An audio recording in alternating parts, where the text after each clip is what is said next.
ಪರಮ ಪುನಿತೆ ರೇಣುಕ ರಾಜನ ಸುತೆ ನಿನ್ನ ಆಶೀರ್ವಾದದಿಂದ ಕೈಲಾಸವಾಸಿಯಾದ ಪರಮಾತ್ಮನ ಪ್ರತ್ಯಕ್ಷ ಮಾಡಿಕೊಂಡು ಆತನ ತ್ರಿಶೂಲವನ್ನು ಪರಶುವಾಗಿ ಪಡೆದುಕೊಂಡು ಬಂದಿರುವನು ಈ ನಿನ್ನ ಮಗ ಪರಶುರಾಮನು. ತಾಯಿಗೆ ಕೊಟ್ಟ ಮಾತನ್ನು ನಡೆಸುವುದಕ್ಕಾಗಿ ಹಣವನ್ನು ಒಲಿಸಿಕೊಂಡು ಪರಶುವನ್ನು ಪಡೆದುಕೊಂಡು ಪರಶುರಾಮನಾಗಿ ಬಂದೆಯ.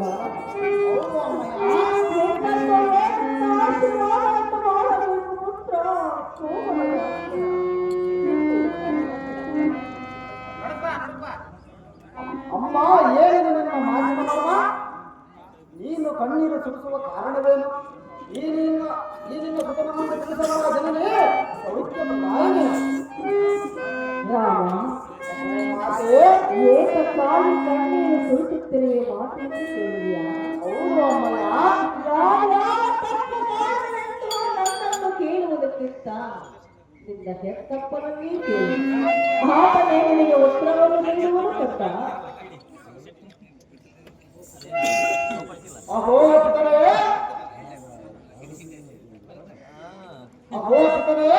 ಪುತ್ರ, ಪ್ರಳಯ ರುದ್ರನಂತೆ ನೀವು ಗೋಪುರಂತ ಇರುವ ಕಾರಣವೇನು? ನಿನಗೆ ಹೆದರಾದ ಹಗದರ ಅವರು ಯಾರೆಲ್ಲನೆಂದು ಹೇಳುವ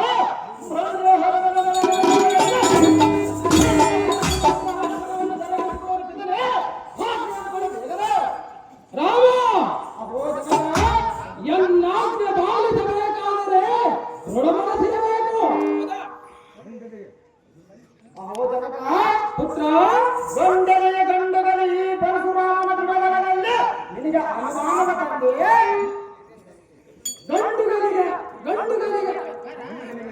ಗಂಡುಗಲಿ ರಾಮ, ಅಹೋ ಜನಕ ಹಾಗಾದರೆ ಪ್ರತಿಜ್ಞೆ ಮಾಡದೆಯಾ? ಅಂತೆಯೇ ಮಾತನ್ನು ಮೀರುವುದಿಲ್ಲವೆಂದು.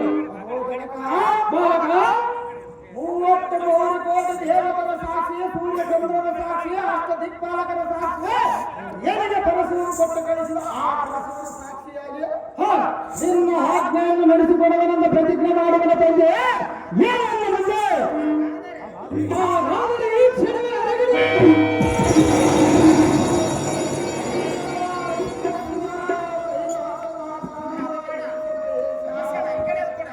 ಇದಂತ ಪರೀಕ್ಷೆ. ಅಯ್ಯೋ ದೇವ ಪರಮೇಶ್ವರ, ನೀನು ನಾನು ಪ್ರತಿಜ್ಞೆ ಮಾಡುವ. ಅಯ್ಯೋ ಶಿವ ಶಿವ, ಕೈಲಾಸ ವಾಸ ಈಶನ ಏಷ, ಇದಂತ ಪರೀಕ್ಷೆ. ಪ್ರತಿಜ್ಞೆ ಮಾಡಿದೆ. ದೇವ ಪರಮೇಶ್ವರ, ನೀನು ಪರಶಿವ ಎದೆಗೆ ತಂದು ಒಪ್ಪಿಸುವಾಗ ಬಲಿಯಾಗಿ ನಿನ್ನ ಮಾತೆಯ ಶಿರ ಕರೆಯುವುದ ಸಮಯ ಬರುವುದೆಂದು ಮುಂದಿನ ವಿಚಾರ ತಿಳಿಸದೆ ಮೌನವಾದೆಯ.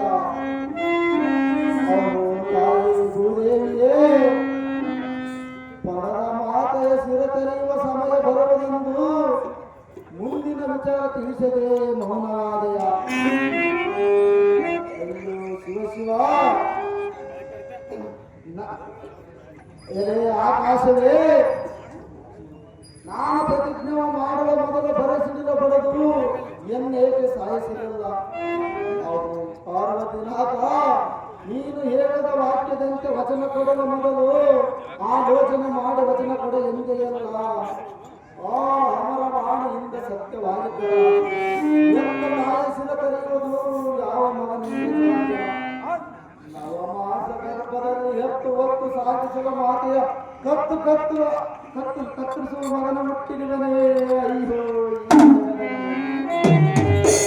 ಬೇರೆ ಒಂದು ವೇದ ಪುರಾಣಗಳು ಸಾರುತ್ತವಲ್ಲ. ಈ ಭೂಮಿಯಲ್ಲಿ ಬೆಳೆಗಿಂತ ಭೂತಾಯಿಯ ಬೆಳೆ ಹೆಚ್ಚು.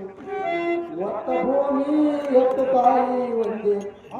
ಅಹೋ ಜನನೇ, ಈ ಪರಶುವಿನಿಂದ ನಿನ್ನ ನಾನು ಖಂಡಿಸಬಹುದೇ?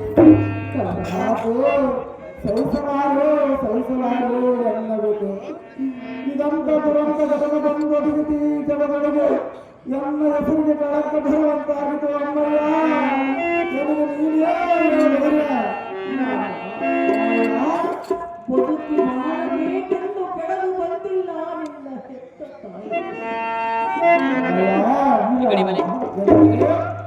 ನನ್ನ ಹಣೆ ಕಾಯಿಲೆ ಬೇಕಲ್ಲ ರಾಮ. ಮಾತು ಈ ನಿನ್ನ ಹೆತ್ತ ತಾಯಿಯ ಶಿರವನ್ನು ಹೇಗೆ ತೆರಲಿ